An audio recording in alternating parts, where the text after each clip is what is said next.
The European Parliament have a provisional agreement to introduce a continent-wide digital ID, which will definitely invade your privacy and your cybersecurity, but at least there's no secret plan to insert microchips under our skin like conspiracy theorists warned years ago. Hello there, you Awakening Wonders. Thanks for joining us on our voyage to truth and freedom. How important it is that we stay together at this time and look for ways to move beyond division and conflict, even though the invitation to fight seems permanent and prevalent. We talk a lot about advanced ideas that seem sometimes to be implausible and ridiculous, but after the pandemic period, many of us have become more open to the notion that there might be plans to introduce regulatory measures that seem like they're more from science fiction than political fact. But the European Parliament have just established in principle the introduction of a Europe-wide digital ID. This will be connected to CBDCs. That means digital currencies. Remember when digital currencies were bad, when they were Bitcoin, when they were offline and difficult to control and a bit off-grid? They're bad for the environment. Someone's going to hurt themselves. You could have someone's eye out with that digital currency. Well, now that they're organising it themselves from the United States to across Europe, suddenly they're okay. But more worrying than any of that is the introduction of measures to be able to observe us, control us, shut us down, and even something like universal credit, which I've heard people talk positively about, could be used as a measure to impose more control. But to get us into this subject, let's have a look at Dutch MEP Rob Roos, who you may remember from when he confronted a Pfizer employee about whether or not there'd been clinical trials around transmission, and the results were interesting, but on YouTube I'll have to hold back what I reveal. Here is Rob Roos. I just left the room where we had the negotiations about the digital identity, and I have bad news. The member states and the European Parliament came to an agreement. That means that probably not far from now, the digital identity will be a fact in the European Union. Right after this agreement, Commissioner Breton said, now we have the digital identity wallet, we have to put something in it. And what he meant was the digital euro, also known as the central bank digital currency. And this is a very bad development. One of the defining myths of our culture is progressivism. Things are improving. We used to be cavemen, but look at us now. We've got all of these devices. Post-Enlightenment, things have been improving more broadly. Many of you might be thinking, sensing, feeling deep inside yourself that in conjunction with evident and obvious progress in technology and medicine, there's been a kind of a decline, a deterioration, something that's difficult to define and perhaps exists in the realm of the spirit. Notice how these ideas were first of all spoken of as, as with any potential scientific or technological project, I suppose, as pie-in-the-sky potentialities, and now they're being introduced in quite a gentle way. And in the pandemic we discussed, didn't we, the possibility of like vaccine passports. That was discussed, and I think because of independent media, many of these ideas received a lot of pushback and resistance. What I would ask you to be observant of is the possibility that once these ideas are discussed, presented to you, and somewhat normalised by the media, you'll see a bunch of stuff normalising it in the coming weeks and months, I imagine. I can predict this now. Let me know in the chat when you see it. What will happen is a situation will occur, and this is not a conspiracy theory. I'm not saying that it'll be a false flag event, or whatever. I'm just saying because of the way things are, there will be a war, there will be a pandemic, there will be an event, and during that event, they're going to say, obviously now we're going to have to use that digital ID thing we've been discussing, and we're going to have to advance that because it's not safe now. Remember how close we came in the pandemic to, in order to go to concerts, you're going to have had this medication. Now you know that it didn't prevent transmission. Now you know, there's so many things, I'm not going to rehash all of that stuff now. What I'm saying is that any measure that ultimately affords centralized authority a greater ability to control you, to control your movements, to control your transactions, to control your finances, is ultimately not going to be in your service. That's why I think we live in such a polemicized and conflagratory time, a time of conflict, because most people in the back of their minds think, well, as long as these measures are only applied to the people I don't like, I'm kind of glad. Yeah, I don't mind if you cancel or silence those. I've never liked those people anyway. But once the principle is established, it's difficult to predict how it might. Well, it's not difficult to predict. I'm going to predict. It will be deployed in order to centralize authority and shut down any dissent towards the establishment. They always promise us not to make this connection. And even a lot of experts, privacy experts and security experts, warned also last week this is a very bad idea for our privacy and our freedom. The warnings of privacy and cybersecurity experts is something we'll cover in more detail in a minute, but you might notice that yourself, you have a kind of lethargy, a kind of an inability to confront it. You feel a bit worn out with all of the wars and diseases and this kind of atmosphere of our culture. You might be like, oh God, just do it. What can I do anyway? You'll happily just accept that your role in a democracy is to choose one of these two basically the same political parties that are funded in the same way. I suppose what I'm inviting you to look at is the possibility of confronting and resisting what seems inevitable but is plainly being pointed out as undesirable. And still, this digital identity is pushed through. But it's not too late, because we still have to vote on this in the plenary. So what you can do, send your MEP from your member state an email and tell him or tell her that you are against this tool.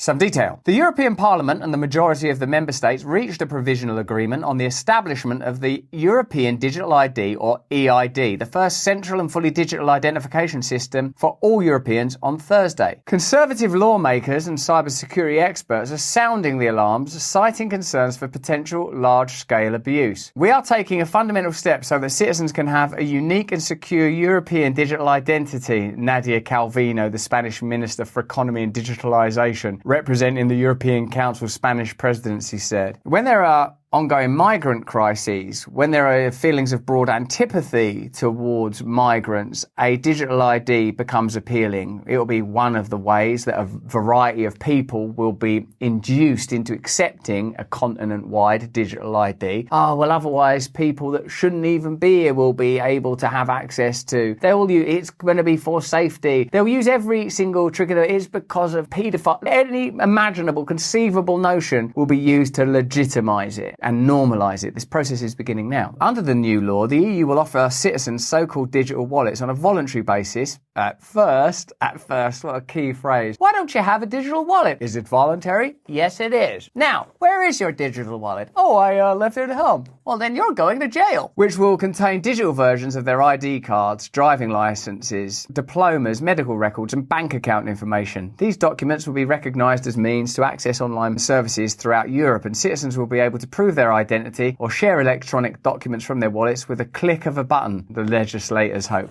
So safe, so convenient, so easy. We've already been introduced to ideas, using phones to pay for stuff, train tickets, using phones to make purchases. And of course, convenience is, a thing, it's a factor. But what are you giving up in exchange for that convenience? Where could it go? Remember, we've already had instances where people's bank accounts have been shut down, whether that's the Canadian truckers. We've already had instances where people's movements are monitored and controlled. Is that a capacity that you want to increase without due regulation and legislation? Notice it's taking place as well in a broad climate of censure and legislation to prohibit free speech. Notice that there's been a 180 on the efficacy and value of CBDCs. That initially they were dismissed. Now it's like, oh no, they are a good idea actually, thinking about it, because we could switch people off financially. It's important to consider how these things might be used and whether or not they're going to be accompanied with legislation that meaningfully prevents them from being exploited. Just look at the 702 bill that's being perpetuated in the USA now, which was introduced for counter-terrorism measures, that's never really gone away and is used essentially to spy on American citizens. Critics, however, see the EID as a building block of a coming European digital surveillance state, a way for the EU and any government to hold all of their citizens' personal information and track their every move. That sort of thing already happens. Do you remember when we were all like, oh yes, security cameras are everywhere now? Do you remember that? There didn't used to be CCTV, but it's for your security, it's for your safety, it's normalised. Now that's just the thing that we all live with. Here's the next wave. The agreement was reached just days after 504 privacy and cybersecurity experts from 39 countries signed a joint letter strongly warning about the pitfalls of the legislation, as it fails to properly respect the right to privacy of citizens and secure online communications. The researchers and academics concluded that instead of protecting personal data, the current text substantially increases the potential for harm, both by rogue actors and government abuse. Curious that that potential would exist. Naturally, the Commission does not plan to stop at EIDs. Another major plan that's currently in the works is the digital euro, Europe's future central bank-issued digital currency, CBDC, currently in early development phase by the European Central Bank. Critics who warn about total government control of citizens' personal finances through programmable money have long been saying that EIDs will be the first step toward an economy run on CBDCs. Internal Market Commissioner Thierry Breton has now even confirmed this as one of the main goals of the new legislation. Thierry Breton may have come to your attention with his weird bureaucratic gangster threats towards people like Elon Musk. I'm giving Elon Musk 24 hours to obey. He'll do as I say, or he'll face Thierry Breton's consequences.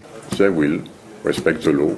Looks like an old lady, talks like Don Corleone. This is a poster of Thierry Breton's "We did it" #deal handshakes. With the European Digital Identity Wallet, all European citizens will be able to have a secured e-identity for their lifetime. Yeah! Cool! Freedom! The wallet has the highest level of security and privacy. Cool, because security and privacy, that is where it'd be exploited. I'm glad, Thierry, that you have pointed out that there's no room for that. And of course, we can definitely trust people in positions of power like you. Giant step and a world premiere. Round of applause to my teams and both co-legislators. And if that tweet or X post hasn't made you excited enough about Thierry Breton's brilliant plan to observe your every move and to be able to shut you down financially like that, here's a piece of promo content that's going to make you want to bow down and worship at the centralised authority. You've got no choice. They can do what they want with you.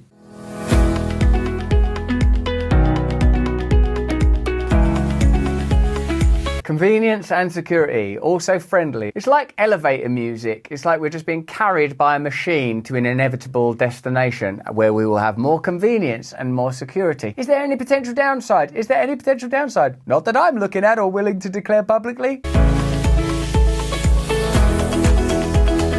Tick, nice control of personal data. See how it's like starts, will be available to every EU citizen, will be mandatory for every EU citizen. Yeah, secure throughout Europe. Once that's operating in conjunction with the WHO's treaty in the event of another pandemic, and pandemics can include all sorts of things that go beyond what you might think is a pandemic, including stuff like climate change. I'm just citing from the documentation. That means they'll be able to censor online content, they'll be able to track you wherever you're going. Can you sort of see where this is heading and see how people that sounded like mad, prophetic, conspiracy theorists, giddy shaman of a technological age just a few years ago, essentially were telling us plain truths in strange accents? They can decide what data they want to store and share for now. Don't matter if you're a builder, a fisherman, or that lady doing her work. It's for everybody. Proof of your skills and qualifications. Are you going to prove your skills? Yeah, I can prove my skills on my digital wallet. Are you going to prove your loyalty and obedience to the state? No, sorry, too late. Prison! Like, they're talking as if there's not been like massive problems with data hacking, data filing, huge swathes of data around the world being stored just so they've got it for when they need it. It's all this just upbeat selling of total dystopia. I'm convinced now that's what it looks like. It doesn't look like military uniforms. It doesn't sound like jackboots marching down a street no more. What it's like is this. It's all friendly. Yeah, it's going to be so convenient and safe. Why am I in this cell again? Convenient and safe?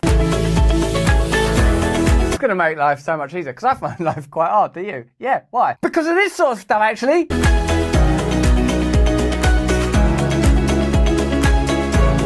Yeah, remembering passwords is so exhausting, not having people spy on my private information.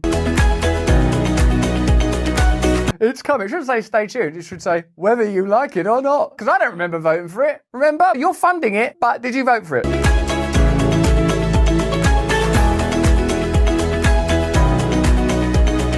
So, in conjunction with digital ID / digital wallets, we have this extraordinary announcement from the president of the Federal Reserve of Minneapolis, whose name sounds a lot like Cash Card. Let me have a look. Neil Kashkari. He says CBDCs don't actually solve any problems. Oh, what, any? Well, I suppose you could shut down the finances of people you didn't agree with. That's one problem, Neil. Yeah, but I happen to not be a fascist. Central bank digital currency. Do you think that that is something that you all should be looking into seriously? To what degree should you be looking into it seriously? Just what are your thoughts on CBDC? I mean, as my colleagues at the Federal Reserve have talked about, we are examining it. I'll tell you my personal bias is I'm pretty skeptical. I keep asking anybody at the Fed or outside of the Fed to explain to me what problem this is solving. I can send anybody in this room $5 with Venmo right now. Right? No, seriously. So what is it that a CBDC could do that Venmo can't do? I know. We can unperson people that are dissidents, and if anyone dissents against state interest, we can shut down their bank account. Oh no, that is quite good. And all I get is a bunch of hand waving. I get well, maybe it's better for financial inclusion. Maybe it's better for cross-border remittances. Maybe. Is there any evidence that it is? And, they say, well, what about China? China is doing it. Well, I can see why China would do it. If they want to monitor every one of your transactions, you could do that with the central bank digital currency. You can't do that with Venmo. Oh, now we're getting somewhere. It's not like we would just copy China, though, because China, they're very authoritarian. Remember, during lockdown, without any evidence at all, they started shutting people in their houses. They just abandoned democracy. Well, they didn't have to abandon democracy. They don't have democracy. That's why we, in the West, as democratic people and Republican people, we did the exact same. If you want to impose negative interest rates, you could do that with the central bank digital currency. You can't do that with Venmo. And if you want to directly tax customer accounts, you could do that with the central bank digital currency. You can't do that with Venmo. Venmo sounded pretty shit for tyrants everywhere. So I get why China would be interested.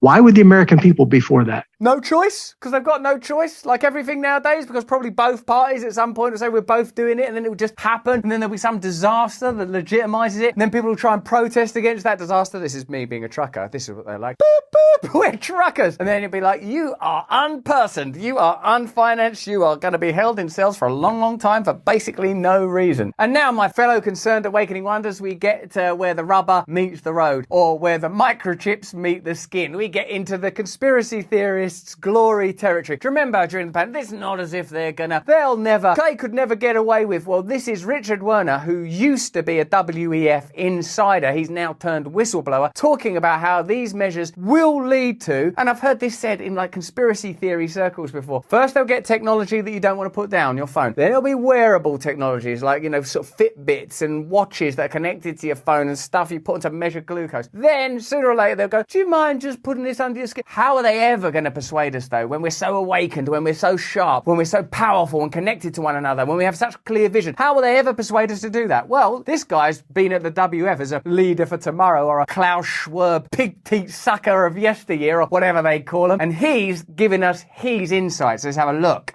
Because it apparently looks, and several central banks apparently, as I heard from my sources, have already fully developed the final stage of CBDC. I mean, it comes in stages, initially likely through your mobile phone, but that's only an intermediate step. And the final stage is, it's small, and it's the size of a grain of rice. Now, why is that? And that grain of rice is your entire wallet, or? Yes, it's your digital ID, your wallet, can be your passport, your key. Now, of course, what we found with our debit cards or credit cards is they've already now moved to the system, RFID chips, RFID technology, where you just wave the thing, contactless. Yes, that is sort of the conditioning us in this direction. That in the future you'll just wave your hand because you've got the microchip implant under your skin, and because and each step there's a rational reason. It's easier just to wave this, isn't it? It's much faster because we always have to wait in the queues as everyone types in their numbers and all that. So just wave it, it's quicker. But the next rationalization would be, but you can lose your card, somebody can steal your card, and then you're just waving. That's kind of risky. Well, wouldn't it be nice if you couldn't lose it and nobody could steal it? But it's clear that that's it is almost a step too far for a lot of people, because it is a violation of human dignity. Oh, human dignity. What does human dignity matter when I've got my old grain of rice embedded in there and I can just wave my way through life? Beep, beep, beep. Where are you taking me? I didn't like that little grain of rice. So how are they going to persuade people to have an embedded chip under their skin? And it sort of seems impossible and ridiculous, but just bear in mind some of the things that you were told in the last 3 years and some of the things that in mealy-mouthed, mitigated and diluted ways being revealed, for example, in the COVID inquiry or the conversation between Rand Paul and various other senators. Think about how truth is slowly emerging and we're all just sort of adjusting. saying, oh, I'm sure they were trying their best. We're just accepting it now. Obviously, some kind of crisis or situation or rationalisation for these measures will be introduced and people will comply because we've been trained. We're being trained, perhaps for our whole lives we're trained to be essentially compliant. To actually inject something like that under the skin. So that's where you need some more persuasion. Yeah. And it's interesting that this concept of universal basic income has been around for around a century, where everyone should get some kind of citizens, payment. But the billionaire elites have so far not liked that. But since 2015, they've all come out. I mean, all the big billionaires and World Economic Forum have come out. Oh, this is a good idea, universal basic income. Well, why suddenly now? Because now we have the technology for the microchip implant. And so in 2017, Bill Gates came out and said that universal basic income is a good idea, but it's too early to introduce it.